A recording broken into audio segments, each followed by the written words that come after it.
Hey everyone, GamerJlee here, and welcome back to another video.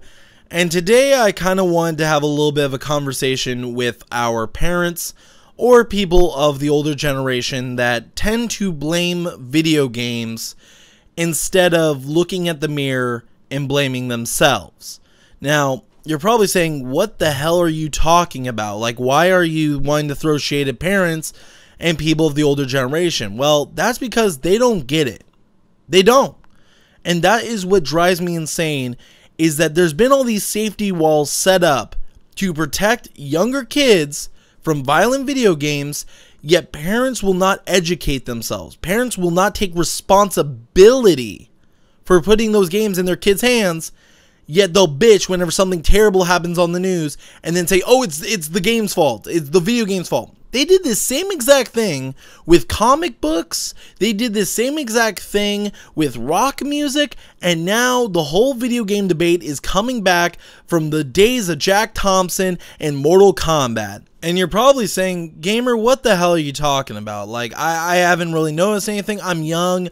I don't hear about this because I don't watch the news. Well, if you guys follow the news or you follow a lot of the mainstream media, or hell, if you just watch a few YouTubers, you'll know that a lot of mainstream media have been blaming video games for some of the shootings that have been happening at these schools.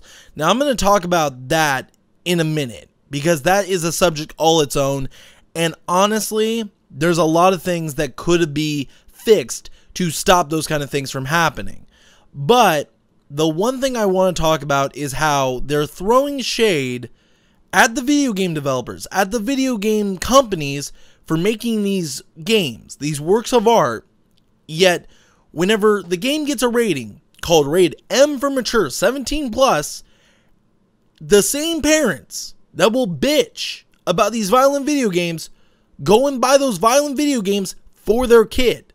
I've seen this hypocrisy so many fucking times, and they're not willing to have a conversation with their kid. They're not willing to maybe enable the parental controls on that Xbox, on that PlayStation, on that Nintendo Switch, which, by the way, the Nintendo Switch has some of the best parental controls I've ever seen, and I have to applaud Nintendo for being so hands-on with that system to enable a great way to get parents to stay alert of what their kids are doing. But the one thing I'm going to say is that the hypocrisy has got to stop, because I go to Walmart, I go to Best Buy, I go to GameStop to go pick up my games, and I'm sitting there in line, and you'll see, you know, little Jimmy, maybe 10 years old, and then his mom or his dad going and sitting at the counter, and at every store, every one of those stores I just listed, and there's probably more like Fred Meyer's or Kroger's or whatever has an electronic department where they sell video games, they have to list off what is in that game. It has blood and gore. It has drug use. It has bad language. It has sexual content. Is this okay for little Jimmy? Yeah, I don't care. I just want him to shut the fuck up. I want him to stop bitching. And the thing is that's not being a parent. I'm sorry. That's not being a parent. Just saying, okay, yeah, I'm going to give him, I'm not going to listen to a word this guy just fucking told me. I'm just going to buy the fucking video game. That's not being a parent. That's not taking responsibility. You have a mass variety of options to find out more about that game that you are buying for little Jimmy. You have the internet, an unlimited source of utility to try and find out about that game that you're buying for your kid, yet you won't do it. You won't make sure that your kid can handle it. You won't make sure that this is something you want your kid being open to. I've said this multiple times, but if I have kids, if I ever have that opportunity, that I'm going to be a hands-on parent. I'm going to make sure that my kids aren't getting exposed to stuff that I don't want them to be exposed to. I've told this story multiple times on this channel. I think I need to tell it one more time to explain to parents how hands-on parents need to be with video games. Because here's the thing.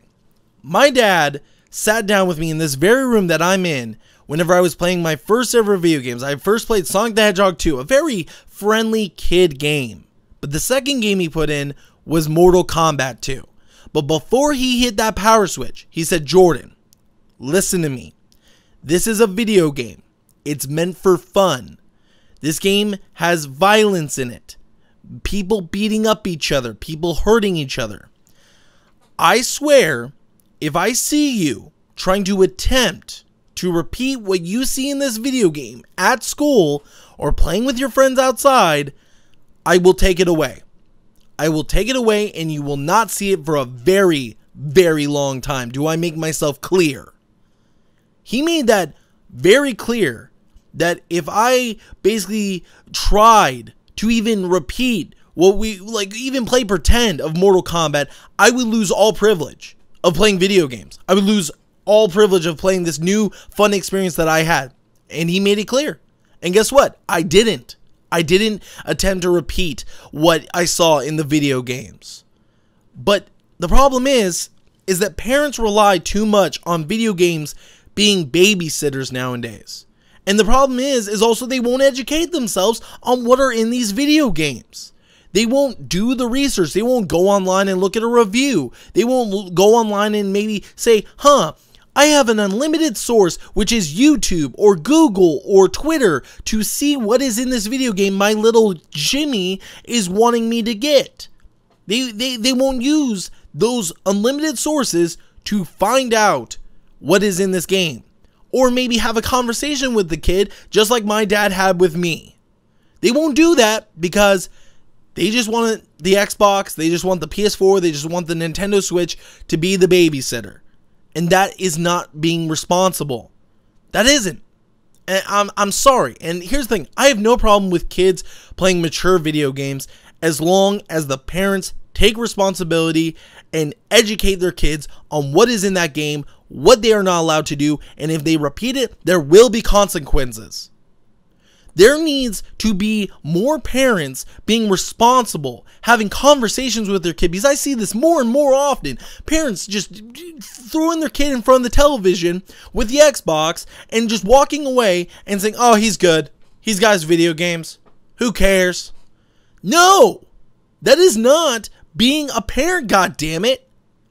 Now, onto the situation with the Nintendo Switch and how amazing its parental controls are, and how parents need to actually maybe activate these parental controls on their Xbox or their PS4 if they don't want their kid accessing some of this content. It's easy. Now, I'm going to play a little bit of a clip, and I'm going to show you my favorite feature of the Nintendo parental controls. Nintendo Switch parental controls to the rescue. Just set an amount of playtime and the system will let your child know when time is up, even when they're busy leading the pack and dodging banana peels. Just keep in mind, your parental control settings apply to the system, not individual players. Uh-oh. Looks like the message didn't quite get through. But the parent can see that he's not following the rules. There is a function to have the system go into sleep mode when it hits the time limit, but it's kind of a last resort.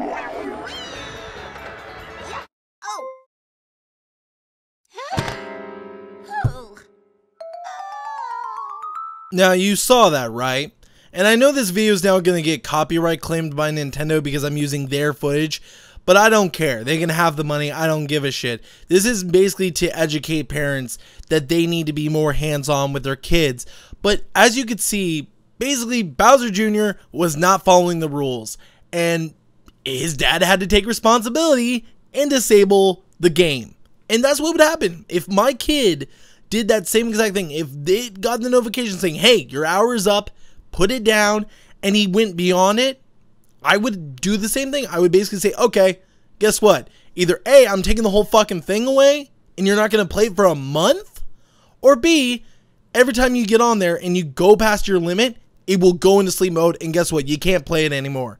Now, I did see that there was an option for disable parental controls, but I guarantee you there's probably a way to not be like, there's probably a password you can put on it where you have to know the password to disable the parental controls. There probably has to be something like that. And if so, let me know down in the comment section down below if you are a parent that owns a Nintendo Switch for your kid.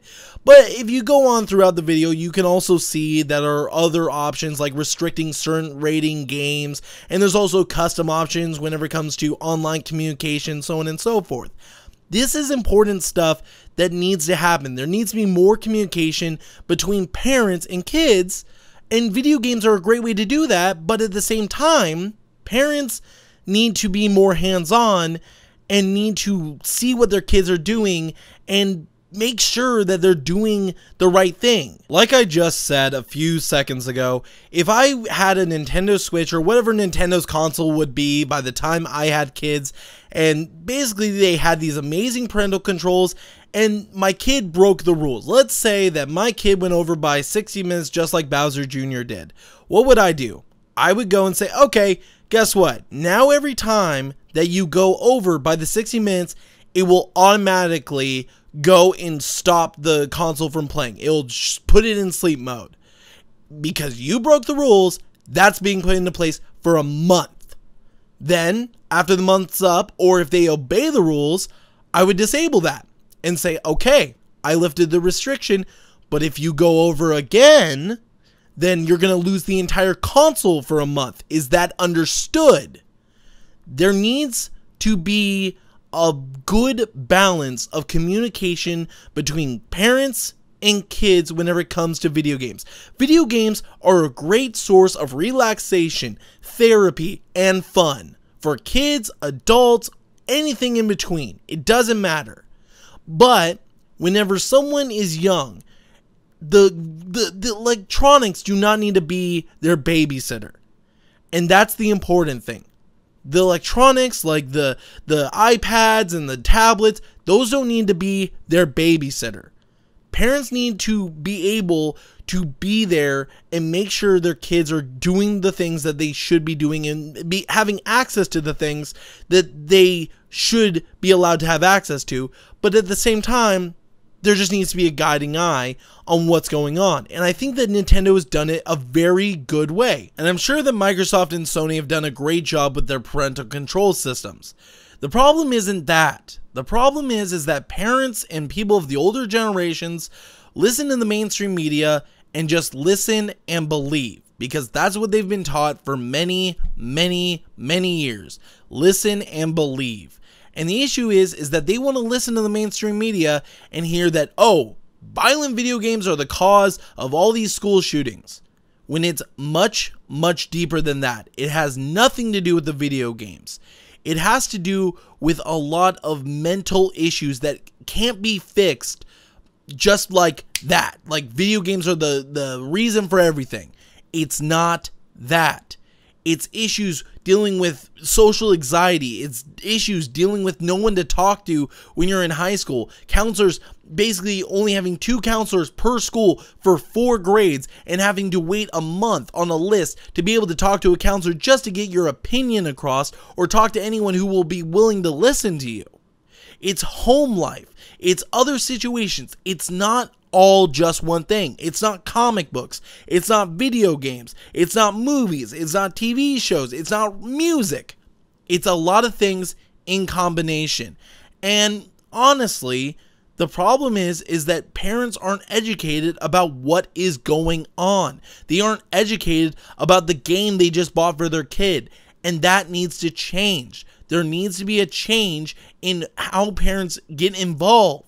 And being involved is part of the battle as a parent. And if you're worried about video games being this boogeyman that causes kids to shoot up their school, please don't.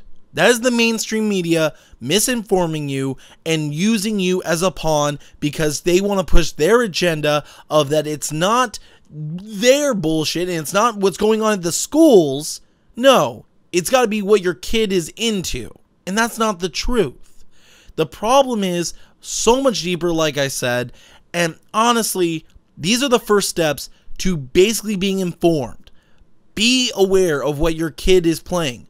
Go and look up reviews. Go look up gameplay. Make sure this is something you want your kid to be involved with or want your kid to play. And as time goes on and your kid gets older, get a little lenient. Basically, lean back a little bit and say, hey, he's mature enough, he can handle this. I think that he can. And if not, if he basically shows that he can't, then take it away. Be an adult. Be responsible. Do your research. Go online. Use these sources I've told you about. Hell, go on YouTube like you're watching right now and search up the game that your kid wants you to pick up. If it's a game that you see gameplay of that isn't something you want your kid to play, or a game that you think your kid can't handle maturity-wise, then don't buy it. Be mature, set up parental controls the way that you feel like they should be. Say, hey, I think my kid who is younger than a teenager can handle rated T games. Say that's okay. Oh, my kid who is teenager can handle mature games. Then do it. But don't always listen and believe. The mainstream media is biased. They have their agenda. They did the same thing with rock music. They did the same thing with comic books. They did the same thing with Dungeons and Dragons and painted them out to be this big boogeyman that they're not. And that is one of the worst things that could possibly happen, is this listen and believe mentality whenever it comes to the mainstream media. But I think that's gonna about do it for today, guys. So if you enjoyed this video, go ahead, leave a like on it. I would really appreciate that. Hell, if you didn't like it, go ahead, leave a dislike on it. But go down in the comment section down below and tell me what you think. Do you think I was too harsh on parents? Do you think that I wasn't harsh enough? Or hell, did you think that it was a good video that educated parents on some of the tools they can use to be responsible and kind of inform themselves or educate themselves on what their kids are doing? Let me know what you think down in the comment section down below. But that's gonna about do it, guys. I hope you guys enjoyed the video, and as always, GamerJlee signing out.